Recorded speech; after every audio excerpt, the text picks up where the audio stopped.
Hi అండి అందరికీ. ఈరోజు చేయబోయే రెసిపీ రస్కులతో హల్వా. ఈ రస్కులతో హల్వా బ్రెడ్ మాదిరిగానే ఉంటుంది కానీ బ్రెడ్ హల్వాకి అయితే నెయ్యి ఎక్కువగా పడుతుంది. ఈ రస్కుల హల్వాకి అయితే నెయ్యి అయితే తక్కువగా పడుతుంది. ఈ రస్కుల హల్వా ఎంత తిన్నా తినాలనిపిస్తుంది. ముందుకైతే వీడియోలోకి వెళ్ళిపోదామా. నా వీడియో చూసే ముందు ప్లీజ్ ఒక లైక్ అయితే ఇవ్వండి, ఇంకో కొంతమందికి రీచ్ అవుతుంది. అలాగే నా వీడియో కనుక మీకు నచ్చితే సబ్స్క్రైబ్ కూడా చేయండి, ప్రతి వీడియో మీకు వస్తుంది. రస్కులు అయితే మెత్తగా పొడి చేసుకోవాలి. బాగా మెత్తని పొడి కాకుండా కొంచెం బరగ్గా అయితే పొడి చేసుకోండి. మిక్సీలో వేసుకుంటే బాగా మెత్తగా అయిపోతుంది కాబట్టి ఇలా కవర్లో వేసుకుని బరగ్గా అయితే దంచుకోవాలి.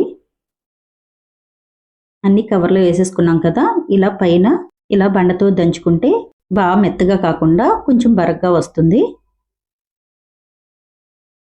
రస్కులను అయితే మెత్తగా పొడిని చేసేసుకున్నాం కదా, ఇప్పుడు ఒక ప్లేట్లోకి వేసేసుకోండి. బరగ్గా ఈ విధంగా దంచుకోవాలి. ఇప్పుడు స్టవ్ ఆన్ చేసుకుని స్టవ్ మీద ఒక కడాయి పెట్టుకోండి. కొద్దిగా నెయ్యి వేసుకోండి. నెయ్యి కాగాక కొద్దిగా జీడిపప్పు వేసుకోండి. తర్వాత కొద్దిగా కిస్మిస్ వేసుకోండి.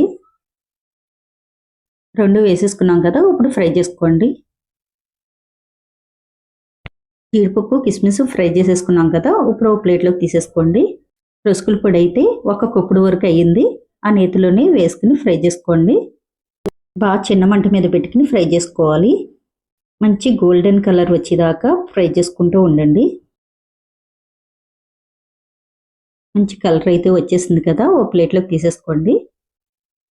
అదే కడాయిలో ఒక కప్పుడు వరకు పాలు వేసుకోండి. పాలు మరుగుతున్నప్పుడు రస్కుల పొడి ఆ పాల్లో వేసేసుకోండి. ఆ రస్కుల పొడి పాలు పీల్చుకుని దగ్గరికి వచ్చేదాకా గట్టితోటి కలుపుతూ ఉండాలి. మొత్తం పాలన్నీ ఇంకిపోయినాయి కదా, 2-3 సెకండ్లు అలా ఫ్రై చేసుకుని పక్కకు పెట్టేసుకోండి. ఇప్పుడు వేరే కడాయి పెట్టుకోండి. మనం రస్కుల పొడి ఏ కప్పుతో అయితే కొలుసుకున్నామో అదే కప్పుడు పంచదార తీసుకోండి. ఒక కప్పుడు వాటర్ వేసుకోండి. మళ్ళీ అదే కప్పుతో పావు కప్పు వాటర్ వేసుకోండి. రస్కుల పొడి కప్పుడికి కప్పుడు పంచదార తీసుకున్నాం, అలా అయితే కరెక్ట్గా సరిపోతుంది. ఇంకా తీపి తక్కువ తినేవారైతే ఇంకొంచెం తగ్గించి వేసుకోండి. 2 యాలక్కాయలు దంచుకుని వేసుకోండి. కలర్ కోసం కొద్దిగా కుంకుమ పువ్వు కూడా వేసుకోండి. దీనికి పాకం అవసరం లేదు. పంచదార కరిగి కొంచెం జిడ్డుగా ఉంటే వాటర్ సరిపోతుంది. మనకు పంచదార కరిగిపోయింది కదా, వాటర్ అయితే ఒకసారి చూసుకోండి. ఇలా జిడ్డుగా ఉంటే సరిపోతుంది. ముందుగా పాల్లో ఫ్రై చేసుకున్న రస్కుల పొడి అయితే ఈ పాకంలో వేసేసుకోండి. ఇప్పుడు గట్టి తీసుకుని గట్టితోటి బాగా కలుపుకోండి.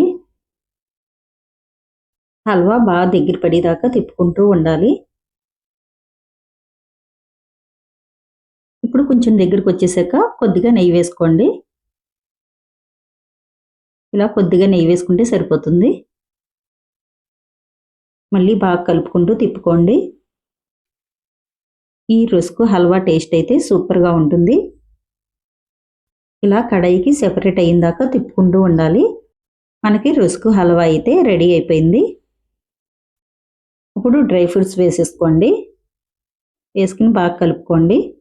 ఎంతగానో నోరూరించే రస్కు హల్వా అయితే మనకి రెడీ అయిపోయింది. ఈ హల్వా మీకు నచ్చిందా? నచ్చింది అనుకుంటున్నాను. మీరు ఒకసారి ట్రై చేసి ఎలా ఉందో కామెంట్ బాక్స్లో అయితే కామెంట్ చేయండి. మీ ఫ్రెండ్స్కి బంధువులకి కూడా షేర్ చేయండి. అలాగే సబ్స్క్రైబ్ చేయడం అస్సలు మర్చిపోవద్దు.